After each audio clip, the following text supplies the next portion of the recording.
एक बार पति पत्नी अपने गधे के साथ कहीं जा रहे थे तो लोग उन्हें देखकर हंसने लगे और कहने लगे, ये दोनों कितने बेवकूफ़ हैं, गधा होते हुए भी पैदल चल रहे हैं। दोनों ने सोचा बात तो सही है, इसलिए वे दोनों गधे के ऊपर बैठ गए। वे कुछ ही दूर चले थे, उन्हें कुछ लोग और मिल गए।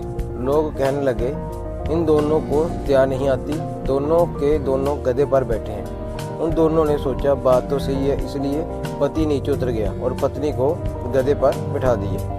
वे दोनों कुछ ही दूर चले थे कि लोगों ने उन पर हंसना शुरू कर दिया और कहने लगे, देखो जोरू का गुलाम बीबी को गधे पर बिठाकर खुद पैदल चल रहा है। उन दोनों ने फिर से सोचा।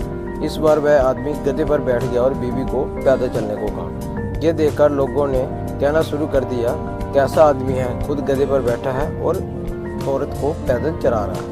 उन दोनों ने फिर से सोचा और इस बार उन्होंने कुछ अनोखा ही कर दिया। उन दोनों ने गधे को ही उठा लिया। यह देखकर लोग हंसने लगे और कहने लगे, इन पागलों को देखो, जिस गधे पर इनको बैठना चाहिए इन्होंने उसे ही उठा रखा है। दोस्तों, इस कहानी से मैं आपको ये समझाना चाहता हूँ कि लोगों को कमेंट करने में मज़ा आता है। आप कुछ भी करो, लोग कुछ ना कुछ तो बोलेंगे, इसलिए लोगों की बातों पर ध्यान मत दो।